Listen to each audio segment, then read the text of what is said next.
paz do Senhor a todos.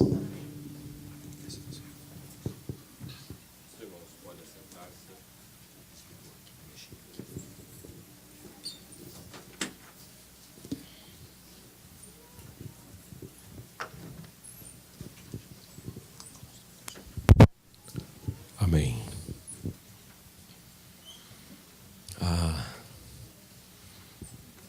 Como é bom estarmos e sentirmos a presença do Senhor, esse doce Espírito Santo entre nós.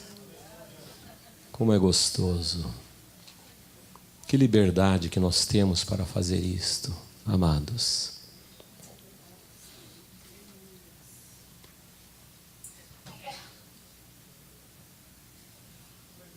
Esses dias eu estava revendo um livro de uns irmãos chineses ali na China, presos por causa do nome de Jesus. E aí, sem mais, sem menos, porque não tem o horário certo, entra o guarda e agora é hora de apanhar.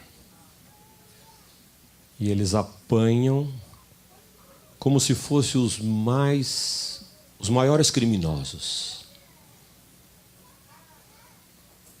Depois deixam eles quase assim semi-morto.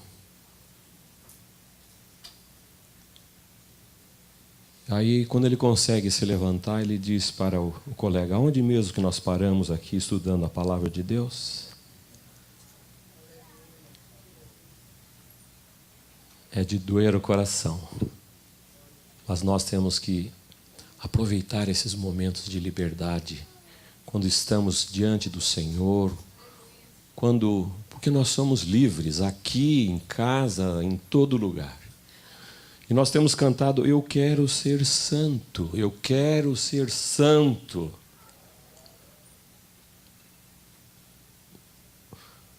Mas amanhã a gente esquece o que cantou. Nós esquecemos, assim com uma facilidade. Algumas coisas, né? Tem outras que nós não esquecemos. Mas outras nos custa um pouco mais e nós esquecemos facilmente. Que nós oramos, que nós pedimos, que queremos ser santos. E Deus quer também. Mas aí depende já de nós agirmos como tais. Aleluia. Louva a Deus porque o Senhor está nos dirigindo, o Senhor está nos conduzindo nesta manhã. Quero convidá-los a abrir suas Bíblias no Salmo de números 39. Salmo de número 39, versículo 4.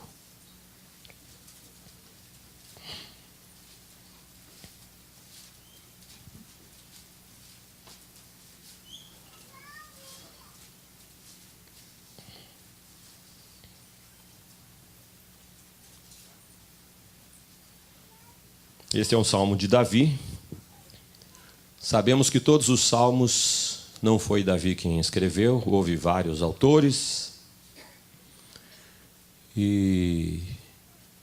Mas esse é de Davi. Ele diz assim: dá-me a conhecer, Senhor, o meu fim, e qual a soma dos meus dias, para que eu reconheça a minha fragilidade. Senhor, lembra-me de quão breve é o meu tempo na terra. Lembra-me que os meus dias estão enumerados e que a minha vida está indo embora.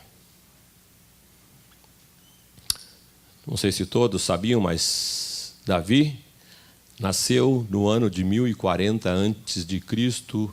e morreu no ano 970 a.C. Ele viveu só 70 anos.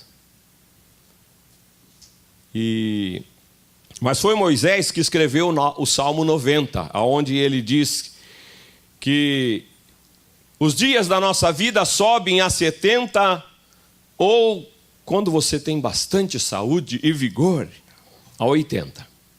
Neste caso, o melhor deles é canseira e enfado, porque tudo passa rapidamente. Nós voamos. Enquanto os cientistas, enquanto os médicos, engenheiros estão trabalhando, gastando tempo, dinheiro, para prolongar a vida, descobrir alguma fórmula mágica para prolongar a vida, nós ficamos com a palavra de Deus, que nos diz que a vida na terra é uma atribuição temporária. E este é o tema desta palavra. A vida é uma atribuição temporária. E eu sei que nós, humanos, que não fomos feitos para sermos destruídos, mas somos feitos para vivermos eternamente. Não fomos feitos para morrer. A morte é por causa do pecado. Então, esse sentimento está dentro de nós e nós queremos viver bastante. Nós queremos viver muito. Principalmente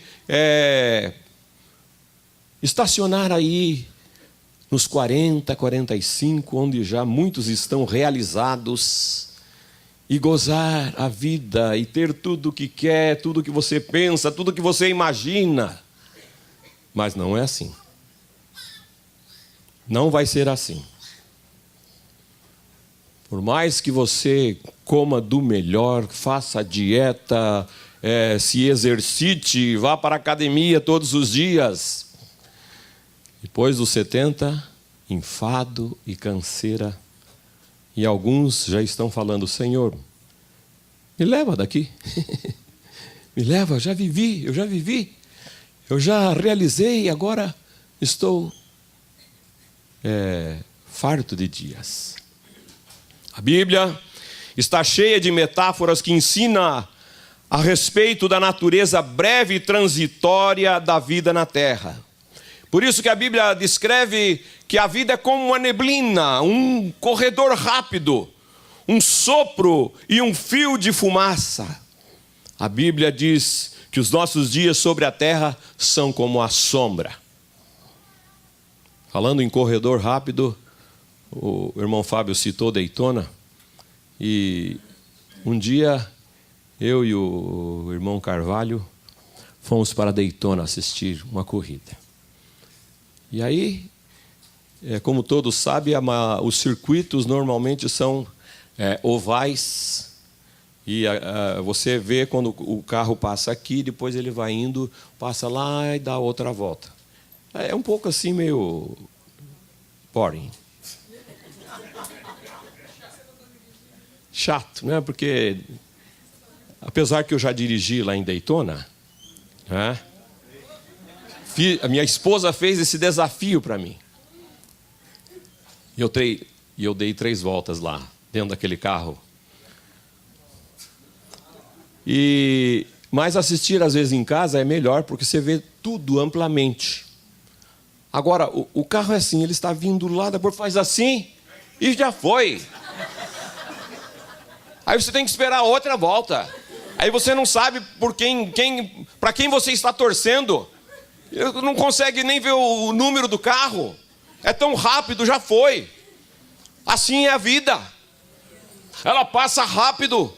Quando você pensa que vai fazer alguma coisa, pronto, já aconteceu. Se você não toma tempo com seus filhos pequenos, quando você vê ele está casando, já está entrando ali a moça vestida de noiva, né? E você começa a chorar aqui: vou perder a minha filha. Mais ou menos isso.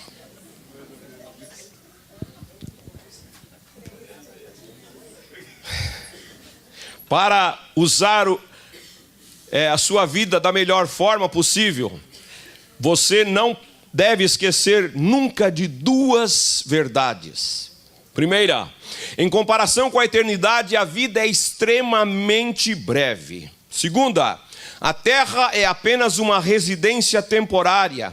Nós não ficaremos aqui por muito tempo. Por isso, não fique muito apegado a esta terra. Davi orou: deste aos meus dias o comprimento de alguns palmos à tua presença. Então, o prazo da vida, dá para dizer que é nada. A Bíblia compara por várias vezes a vida na terra a uma habitação temporária em um país estrangeiro. Amados irmãos, que estão aqui nesta manhã, que se dispuseram a estar aqui, você que está nos ouvindo pela internet, aqui não é o seu lugar permanente, nem o seu destino final. Nós estamos aqui de passagem.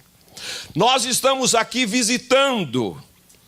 A Bíblia usa termos como forasteiro, viajante, estrangeiro, estranho, visitante, para descrever a nossa breve estadia na terra. E Davi disse: viverei poucos anos aqui na terra. Mas foi o apóstolo Pedro que explicou, dizendo: queridos irmãos, vocês são apenas visitantes aqui na terra, visto que o seu verdadeiro lar está no céu. Aleluia. E ele disse: eu lhes suplico que se afastem dos prazeres malignos deste mundo. Eles não são para vocês, pois lutam contra as suas próprias almas. E nós sabemos desta luta que é travada contra a nossa alma. E, meus irmãos, uma das minhas preocupações nesses dias tem sido que nós, como filhos de Deus, nós estamos perdendo o discernimento do certo e do errado. Nós estamos perdendo o discernimento daquilo que é precioso e daquilo que é vil. E isto é muito sério. Outros já perderam o discernimento daquilo que agrada e daquilo que não agrada o coração de Deus. Por isso é que o apóstolo Pedro estava aqui suplicando: suplico que se afastem dos prazeres malignos deste mundo. Eles não são para vocês, porque vocês estão aqui de passagem. Não se apeguem, não criem raízes com esta vida terrena. Antes de se tornar cidadãos americanos, a identidade é um cartão verde, o Green Card, que eles pedem para nós como identificação. Assim deveriam ser os crentes, os cristãos, andar com um Green Card, para identificar que a sua habitação, a sua vida é no céu, a sua cidadania é no céu. E Deus disse que os seus filhos devem pensar a respeito da vida de modo diferente dos que não são crentes. Porque os outros, tudo o que eles pensam e se preocupam é com as coisas terrenas, porque eles são daqui. Eles vão ficar aqui, mas nós não. Os verdadeiros crentes compreendem que há muito mais para viver do que os poucos anos que passamos neste planeta. A nossa identidade está na eternidade, a nossa pátria está no céu. Quando nós entendemos, quando nós captamos esta verdade, vamos parar de nos preocupar em ter tudo sobre a terra. Em ter tudo. Eu não sei se você já foi pego assim, mas nós queremos ter tudo.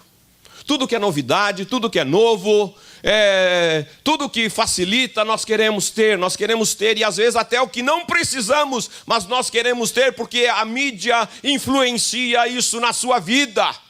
A propaganda é tão forte. E aí você fala assim: só nós que não temos ainda, só nós que não compramos isso. Todos já compraram. Todos os crentes não. Agora, o mundo já comprou. E vai continuar comprando. E vai continuar adquirindo.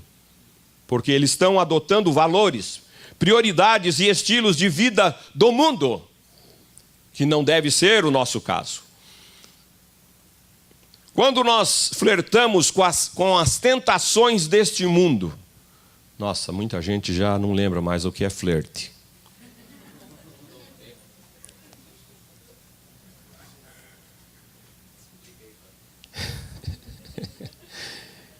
Flerte é um namoro rápido, um namoro ligeiro. E tem muita gente que, mesmo casado, mesmo sendo pais de filhos, de vez em quando dá uma flertada. E isso não é correto. Isso se chama traição. Então, quando nós flertamos com as tentações deste mundo, Deus diz que isto, ou ele chama isso de adultério espiritual. Agora parece que você entendeu. Uau, adultério. Eu pensei que só tinha adultério físico, carnal, mas tem adultério espiritual. É trocar Deus por outros deuses deste mundo.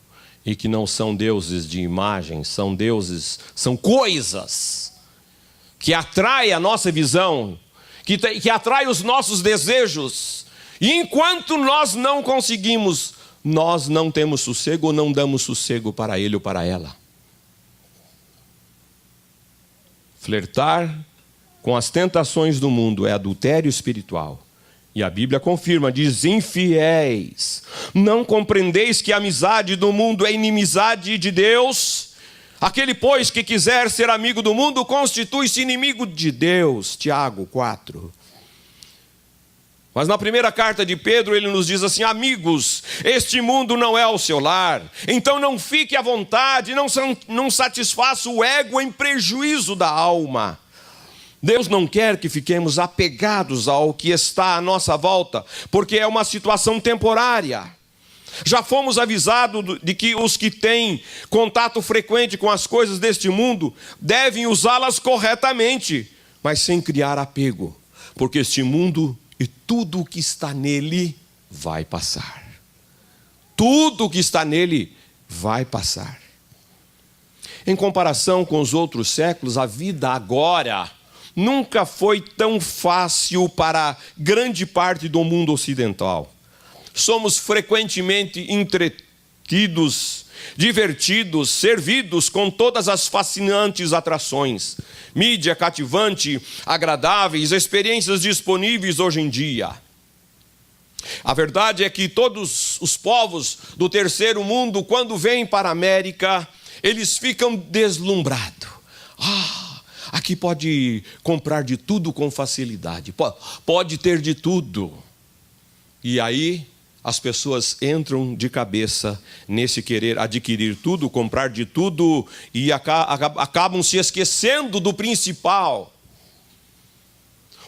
Uns até confessam que Deus me enviou para esta nação, foi Deus que me enviou aqui para testemunhar, para fazer e tal, mas quando chega aqui, olham estas coisas atrativas do mundo e eles vão se esquecendo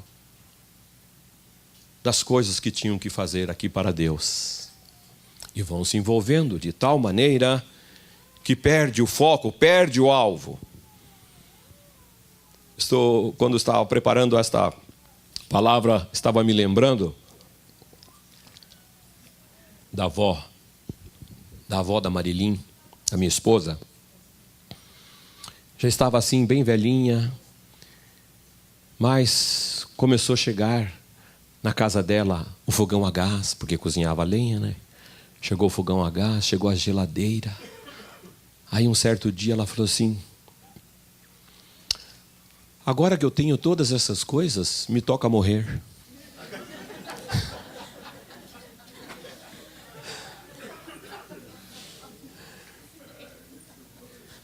ela queria viver muito mais, para desfrutar agora dessas coisas maravilhosas. E assim acontece conosco. Agora que eu estou aqui, neste país maravilhoso, que estou podendo ganhar dinheiro como nunca, estou podendo comprar tudo o que eu quero. Me toca morrer? Não, eu não quero morrer. Nós temos que lembrar sempre que a vida é um teste. A incumbência de confiança é uma atribuição temporária. E que o encanto dessas coisas passageiras não tenham domínio sobre a nossa vida. Estamos nos preparando para algo melhor. Estamos nos preparando para algo ainda melhor. Porque as coisas que agora vemos estão aqui hoje, mas amanhã já não vão existir mais.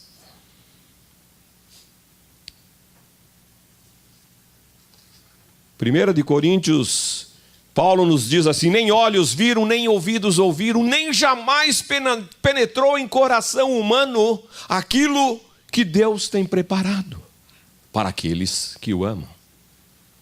Ainda não subiu no nosso coração. Mas se você começar a pensar que Deus, Criador de todas as coisas, que diante dos nossos olhos nós vemos coisas lindas, maravilhosas aqui, que são de fato, e é a verdade. Imagine o que Ele tem para nós. Se está tão bonito e maravilhoso aqui na vida temporária, imagine na vida eterna. Aleluia!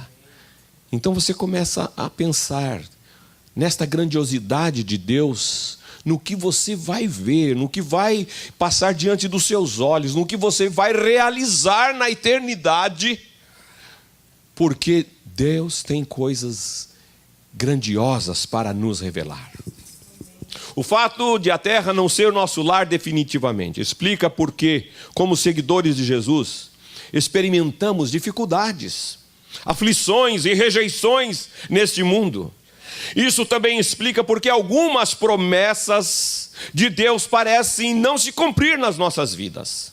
Algumas orações parecem não ser respondidas. E algumas situações parecem injustas.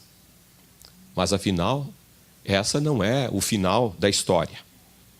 Esse não é o final da história.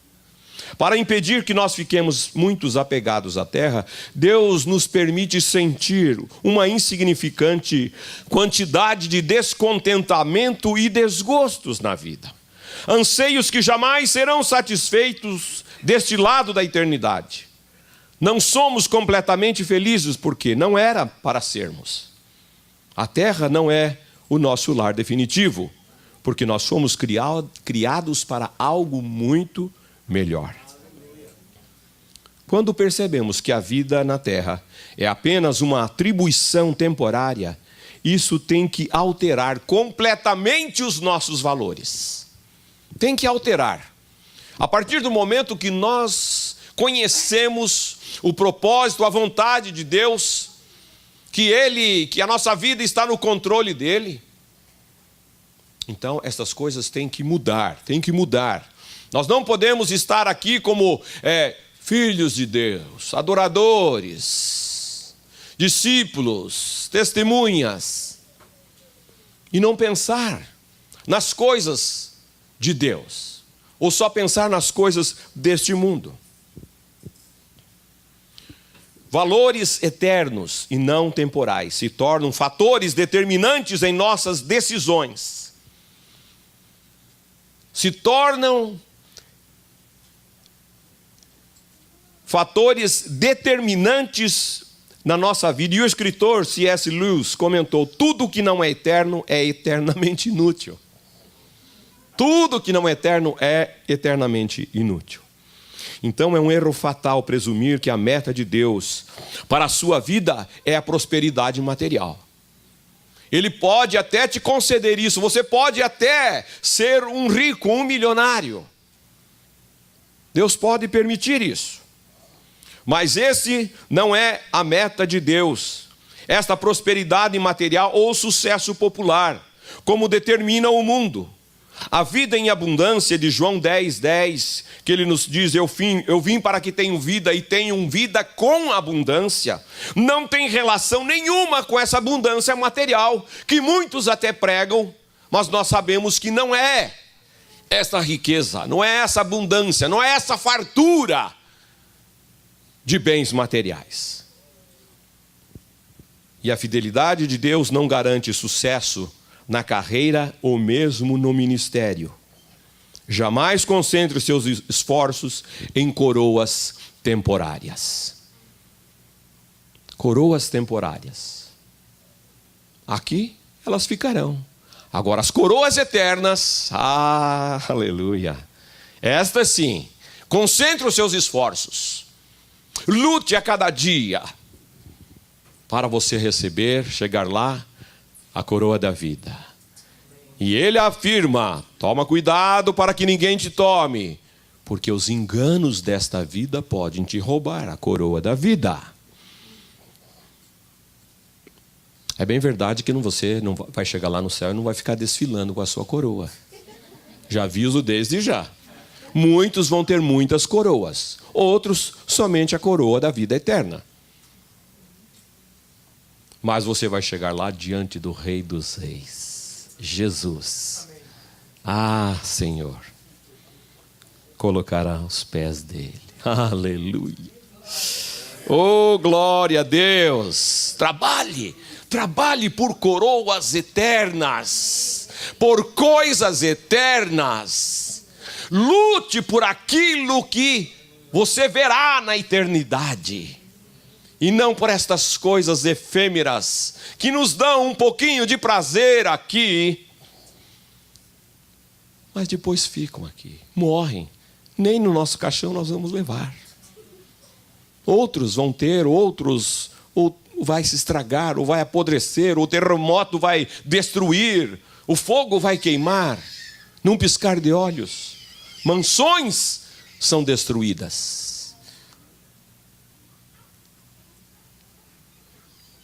Paulo foi fiel e mesmo assim acabou na prisão. João Batista foi fiel e perdeu a cabeça. Então, amados, milhões de fiéis foram martirizados, perderam tudo o que tinham e chegaram ao fim da vida sem nada nas mãos. Mas o fim da vida não é o fim de tudo. Aos olhos de Deus, os maiores heróis da fé não são os que alcançaram prosperidade, sucesso e poder nesta vida, mas os que trataram esta vida como uma atribuição temporária e serviram a Deus fielmente, aguardando a recompensa que lhes foi prometida na eternidade. E a Bíblia nos fala sobre a galeria dos heróis da fé. Homens, mulheres honrados por Deus, todos esses morreram pela fé, não receberam as coisas que Deus prometera ao seu povo, mas enxergaram no futuro e ficaram alegres. Eles diziam que eram visitantes e estrangeiros na terra, estavam esperando uma pátria melhor, uma pátria celestial. Portanto, Deus não se envergonha de ser chamado Deus deles, Pai deles, porque preparou uma cidade para eles. Aleluia. E o seu tempo sobre a terra não é toda a história da sua vida. Esse tempo, ainda que seja 80, 90 ou 100, não será toda a história da sua vida. Você tem de esperar chegar no céu para conhecer o resto dos capítulos. É preciso ter fé para viver na terra como estrangeiro. É bem conhecida a história a respeito de um missionário. Eu penso, se não me falha a memória, já foi falado aqui há uns tempos atrás, um missionário que serviu por muitos anos em um lugar assim bastante difícil, porque ser missionário na América é uma bênção, não é? E nós somos missionários aqui na América, graças a Deus, não é? Porque se ele chamar você para a África, talvez alguns vão falando, Senhor, é o pastor Vanderlei. Fala com o irmão Félix. Ele já é da Romênia, ou veio da Romênia, ele que volte lá. Nós somos chamados para ser missionários aqui. Mas prepare-se, se prepare, porque Deus pode te chamar. E se Deus não chamar você, pode chamar o teu filho, a tua filha, que você tanto quer que ela estude e seja uma designer, um médico, um engenheiro. Mas Deus pode chamá-lo. E o meu conselho, abra mão. Não segure, não libera, porque senão, depois você vai chorar amargamente. Então, queridos, esse missionário, depois de tantos anos já, bem velhinho, bem mais velho do que eu, estava voltando aqui para a América. Aí, quando ele estava descendo do navio, daqui a pouco ele escutou ali uma banda, né? Uma banda, e daqui a pouco estenderam um tapete vermelho. Ele ficou pensando, né? Mas quando ele viu, passou o presidente da República dos Estados Unidos, que estava voltando de uma viagem, né, pelos países, e ele ficou assim tão constrangido, consternado, talvez pensando que era para ele, mas era para o presidente da República. Aí ele ficou assim, um tanto abatido, ressentido, e com o seu sentimento de autocomiseração, começou a se queixar para Deus. Senhor, eu 30 anos na África, e Deus lembrou ele gentilmente. Mas, meu filho, você ainda não chegou a casa. Você não chegou a casa. Eu penso que não terão passado 2 segundos da sua entrada, da sua chegada no céu, e você vai clamar: por que eu fui dar tanta importância a coisas temporárias? Por que eu fui me envolver com tantas coisas sem valor, coisas vis? Porque eu gastei o meu tempo com aquela casa dessa maneira. Dizia para o pastor, para as irmãs, que não tinha tempo para ir lá na oração, ou naquele trabalho, ou naquele evento, ou naquele culto. Era só a minha casa, era só o meu carro, era só as minhas viagens, era só isso, era só aquilo. Por quê? Por que eu fiz isso?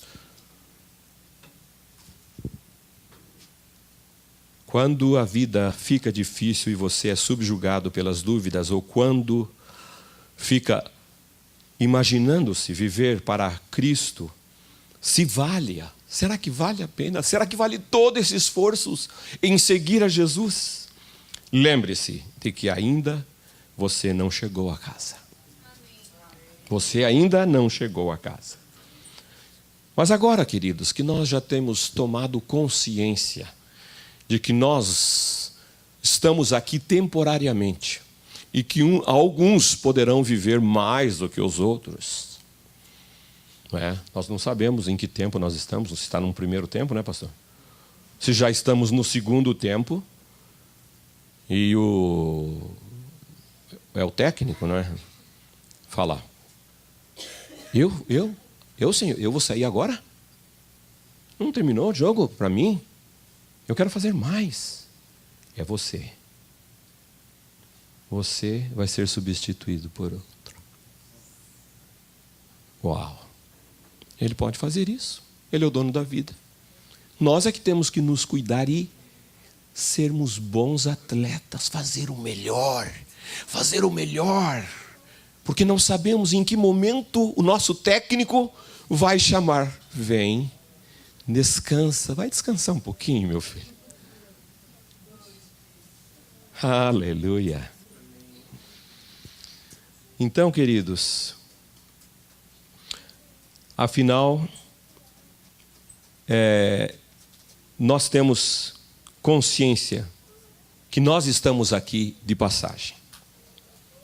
E não sabemos esse tempo da nossa vida aqui.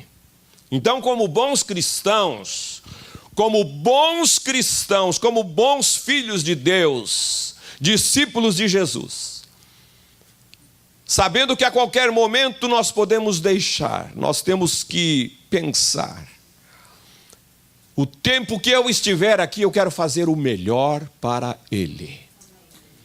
Eu quero gastar a minha vida para Ele, em prol do reino de Deus, para glorificar o nome de Jesus, porque Jesus tem que ser tudo para nós, porque Ele já fez tudo para que nós tenhamos vida eterna, vida com Deus na eternidade, está garantido, porque Jesus pagou este preço. Então, como bons cristãos, nós temos que, o tempo que estiver aqui, deixarmos uma boa impressão, deixarmos uma marca, deixar uma impressão daquilo que nós somos. Não somos ser bons trabalhadores, sermos bons vizinhos, não é?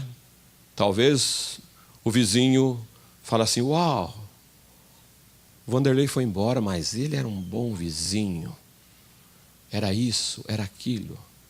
Mas se eu não falar de Jesus, não é? Ainda faltou uma boa impressão. Apenas uma boa pessoa na sociedade. Um cara respeitador, um cara legal, uma pessoa maravilhosa. Mas isso não é tudo. Isso é o dever de todo cidadão nessa terra. Ser uma pessoa boa, exemplar. Agora, cidadão dos céus tem que falar do amor de Deus, tem que proclamar vida, salvação. Então é isso que nós temos que causar, este impacto. Todos nós temos que ter esta consciência de quem nós somos. Quem nós somos? O que eu estou fazendo aqui? E para onde nós vamos? Isso tem que estar bem claro na nossa vida, porque senão tem alguma coisa falhando em você, com você. Efésios 5:8 nos diz assim que outrora, antigamente, todos nós éramos trevas, mas agora sois luz. Foi a palavra que foi lida no início. Agora sois luz. Por isso andai como filhos da luz. Andai como filhos da luz. Sabe por que a sua luz está apagando ou já apagou? Nossa, pastor. É porque a bateria está descarregada. E você não carrega a bateria, mas você sabe onde que é que conecta. Mas você não quer fazer isto. Tem que conectar para carregar a bateria, para que você tenha luz em todo o tempo brilhando, se conectar com Jesus, o Espírito Santo diariamente. Palavra de Deus, louvor, adoração. Deixar fluir dentro de você o que Deus já fez na sua vida. O que Deus fez na sua vida. Como eu vou testemunhar de Jesus? Falando o que Jesus fez na sua vida. Jesus fez alguma coisa na sua vida. Se não fez, então você precisa recebê-lo como Senhor, ou viver como servo de Deus. Filipenses 2 diz assim: viver como filhos da luz, para que vos torneis irrepreensíveis e sinceros filhos de Deus, inculpáveis numa geração pervertida. Numa geração pervertida, a nossa geração está totalmente pervertida e não vai melhorar, vai piorar. Por isso você precisa ter luz, ser luz. Ser luz neste mundo de trevas. Meus irmãos, as coisas estão acontecendo, você vai ver, não quer nem saber mais de ver notícias. Você olha para o Brasil, aquela situação. Te dá revolta. Dá vontade de ir lá e fazer justiça com as próprias mãos. Mas não adianta. Deus vai julgar. Agora, o que a igreja tem que fazer é orar. E lá no Oriente estão matando assim, que nem mata frango. Não é mesmo? Na granja. Matando gente. Mas sabe por que eles estão matando? Não é porque eles são maus, cruéis, da maneira que eles matam, né, que a gente vê. Porque eles estão fazendo um trabalho para o Deus deles. Eles acham que fazendo isso, morrendo, né, chamada Guerra Santa, a Jihad, eles estão fazendo a vontade de Deus. E vão ter o céu. Porque no Corão está escrito que ninguém vai para o céu. O muçulmano não vai para o céu, a não ser que morra em nome da Jihad, da Guerra Santa. Então, é assim. Você não está sendo fiel, você não quer se converter? Vai morrer. Vai morrer. Nega Jesus? Não, não nego Jesus. Ele é o meu Senhor, é o meu Salvador. Morre. E está morrendo. Nós vimos aqui no seminário do Apocalipse que ainda não se completou o número daqueles que serão mortos. Mas nós temos que orar por esses criminosos. Nós temos que orar por eles. Agora, nós temos que ser luz, resplandecer como luzeiros neste mundo.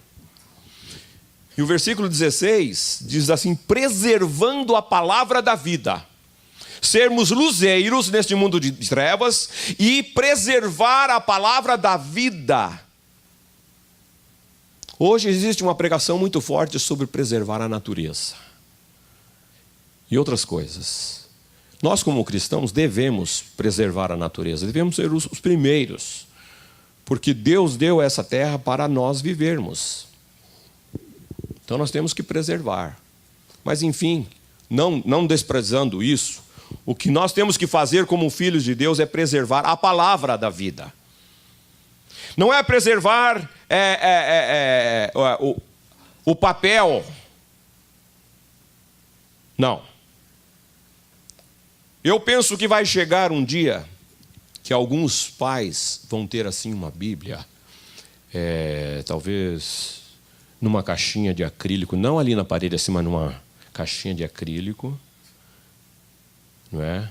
Olha, isso é uma relíquia, meu filho. Essa é uma relíquia. Porque hoje está tudo informatizado, não é mesmo? Tudo informatizado, vai ler a Bíblia, telefone, iPad, computador, e está se perdendo esse contato com a Bíblia.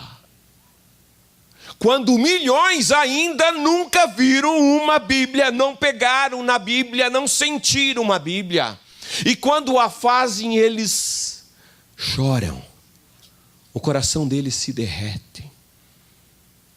Esses dias um colega da minha querida Norinha falou: eu quero uma Bíblia. Você consegue uma Bíblia para mim? Irmãos, nós precisamos, não que temos que carregar a Bíblia para todo lugar, eu quero que vocês me entendam, mas existem crianças que precisam saber o que é a Bíblia. E é você que tem que fazer. Eu não vou lá na sua casa fazer isso. É você, pai, mãe. Senta aqui, meu filho. Essa aqui é a Bíblia. Mas o que é a Bíblia, pai? Você nunca me falou? Ah, mas agora eu vou falar. A Bíblia é a palavra de Deus. Ah, e por que não falou antes? Passou 15 anos. A Bíblia, graças a Deus pelas professoras lá que ensinam as criancinhas. A Bíblia é a palavra de Deus e nos ensina o caminho que devemos andar. Ensina para ele. Não é para adorar o livro. Não. mas é para amar a palavra de Deus, os ensinos que ela mostram para nós. Senão, a tendência nossa é falar, filho, vem aqui, ó, dá uma olhadinha no computador. Mas ele precisa saber. Tem criança que come ovo todos os dias. Ele não sabe como é que bota o ovo. Ele nunca viu. Pega a criança, leva numa fazenda e fala, olha lá é a galinha, que ela bota o ovo assim, tal e tal e tal. O leite é a mesma coisa. Precisa. E com a palavra de Deus não pode ser diferente. Nós temos que levá-los a ter uma experiência com a palavra, Agora, se você tem medo de pegar na palavra, se você tem medo de ler a palavra de Deus, tem preguiça de ler a palavra de Deus, como que as crianças vão entender a palavra de Deus? Somente o que o pastor prega já está bom demais. Pare com isso. Para com essa teoria. Você é um sacerdote na sua casa. Você tem que levar. Até para minha esposa? Sim, para sua esposa também. Senão ela vai fazer para você. E vai ficar feio. Vem aqui, família, queridinha reunida. Vamos ler a palavra de Deus. O Senhor diz assim, não é? O Senhor é o meu pastor e nada me faltará. Mas como, pai, que Ele é o Senhor? Como é que é o filho de Davi, pai? Me explica esse negócio. Como que Ele é o filho de Davi? Porque Davi morreu já há tanto tempo antes de Jesus. Mas você vai explicar, você sabe. Você sabe, se não sabe, comece a estudar a palavra de Deus. Como vamos preservar a palavra da vida? Guardando em nosso coração, alimentando-se com a palavra da vida, vivendo, pondo em prática o que lemos, pondo em prática o que ouvimos, ainda que seja no domingo. Vamos pôr em prática. Nós temos que manter a chama do Evangelho sempre acesa. Sempre acesa. Lembra dos corredores lá da tocha olímpica e vão levando e passando aquela tocha? Passa e vai indo, ela vai indo. E assim é que nós temos que fazer. Manter essa chama do Evangelho acesa. Não pode se apagar. Ela não pode. Onde quer que nós vamos, onde quer que nós estejamos, o poder do Evangelho tem que ser manifesto. Aleluia! Porque Ele é o poder de Deus.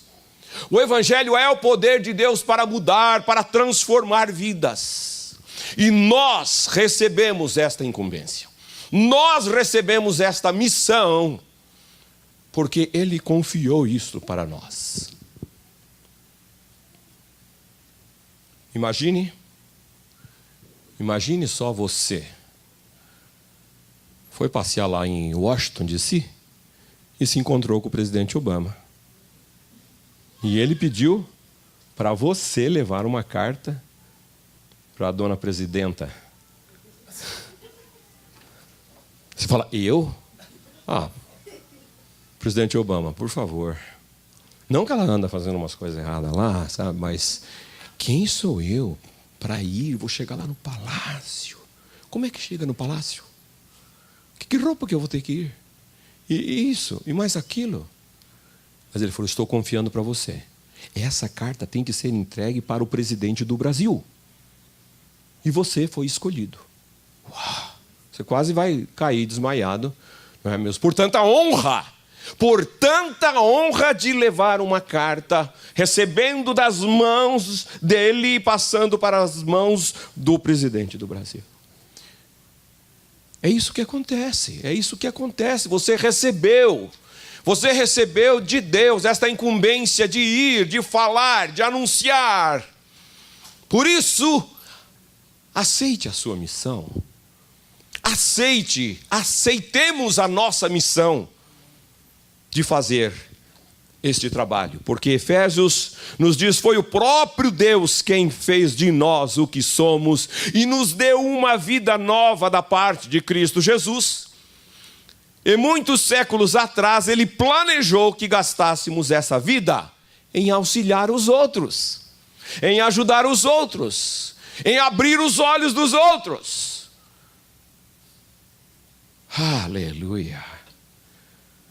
Tende em vós o mesmo sentimento que houve em Cristo Jesus, qual era esse sentimento que houve em Cristo Jesus? De servir, de fazer a vontade do Pai. Por isso que ele mesmo citou lá em João, Jesus dizendo, eu te glorifiquei na terra, consumando a obra que me confiaste para fazer. Eu fiz isso, Pai. Eu consumei. Agora, você foi criado para servir a Deus. Você foi salvo para servir a Deus. Somos abençoados para ser uma bênção e não para ficar sentados esperando pelo céu. Queria ir para o céu hoje. Não é? Não. Você não vai para o céu hoje, porque tem muita coisa para você fazer aqui na terra, que é falar de Jesus, que é anunciar Jesus, proclamar o reino, porque nós fomos chamados para servir a Deus. A ordem dele para nós, servir a Deus. Depois de tomarmos consciência de que estamos aqui nessa terra, de curta passagem, nós devemos estar preparados para continuarmos a vida eterna com Cristo.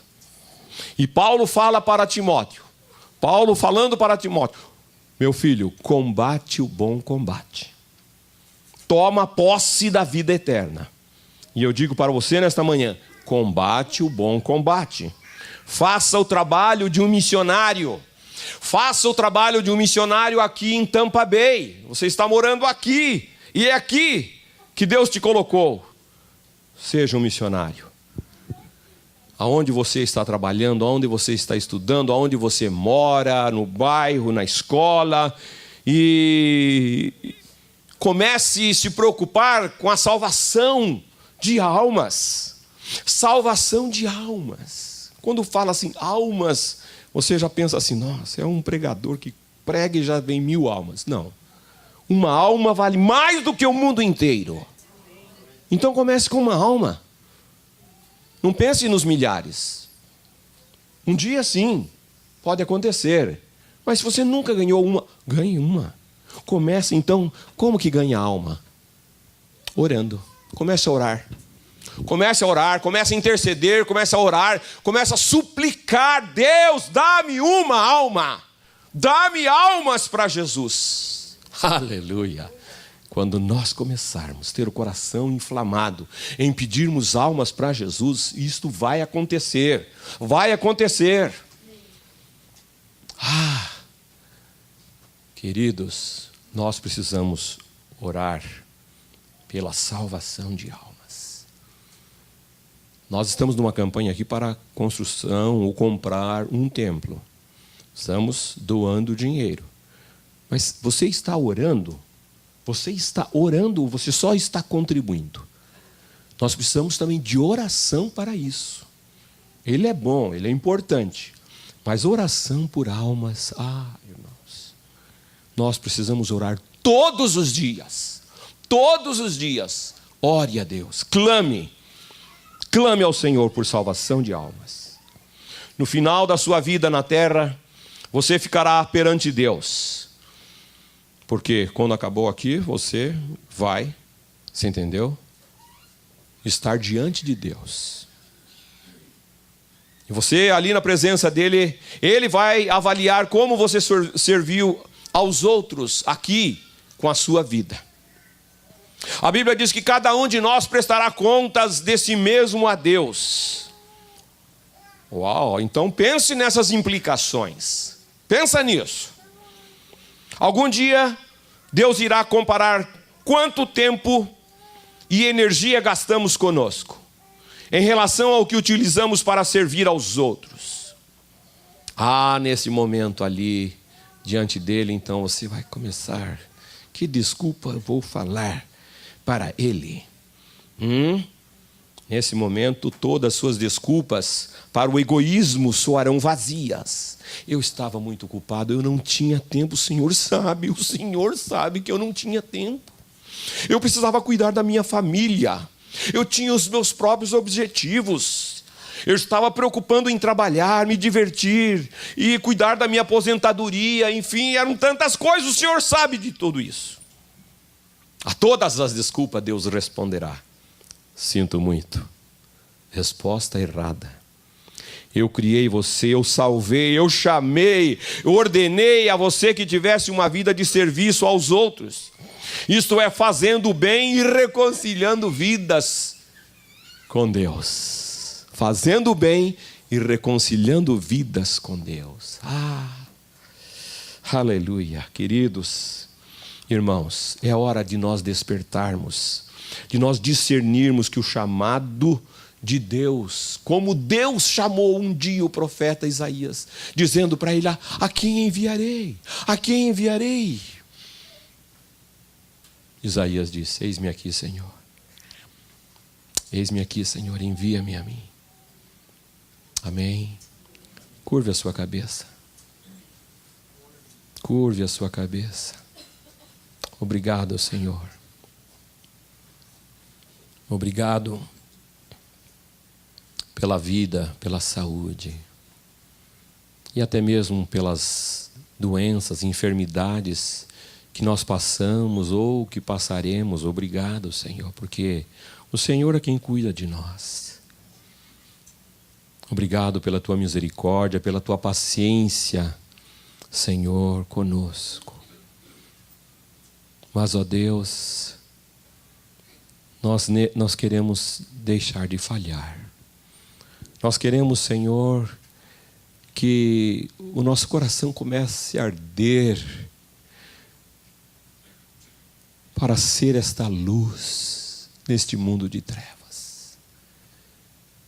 E nós queremos dizer, como igreja: eis-me aqui, eis-nos aqui, Senhor. Envia-nos ali, naquele lugar onde está precisando. Não é muito longe, é aqui mesmo, em Tampa. Senhor, envia-me ali naquela casa. Ó Deus, que eles estão se degladiando, que eles estão, ó Deus, nas trevas, estão no satanismo, estão na bruxaria, estão na idolatria. Senhor, me envia ali naquela casa. Eu conheço eles, mas eu nunca tive coragem de falar de Ti para aquelas pessoas. Senhor, me perdoa. Meu Deus, me envia, Senhor. Me envia, eu quero ir na força do Senhor, na força do Espírito Santo. Para aquele patrão que sempre é maravilhoso para comigo, mas eu ainda não tive coragem de dizer: o Senhor conhece Jesus. Deus.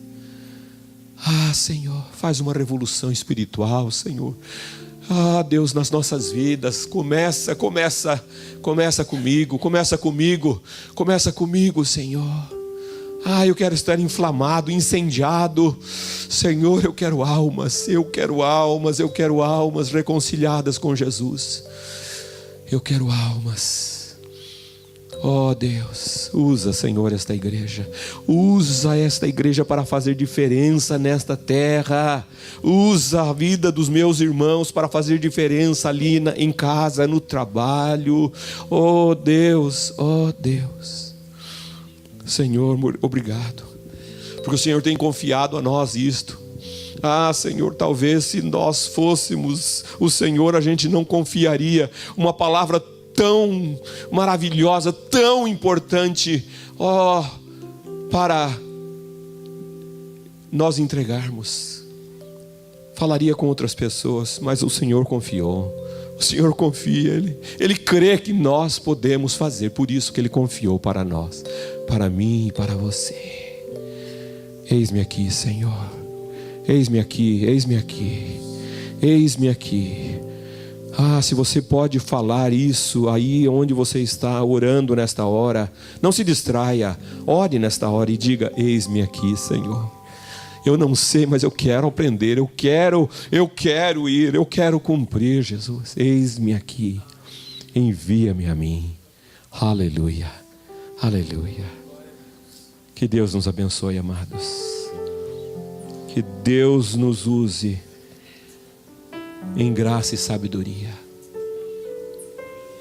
E se você ainda não sabe porque você não entregou a sua vida a Jesus, você precisa entregar a sua vida. Você precisa se render a Ele como Salvador e Senhor. da sua vida, para você ser luz, para você ser a boca de Deus nesta terra. Aleluia. Amém.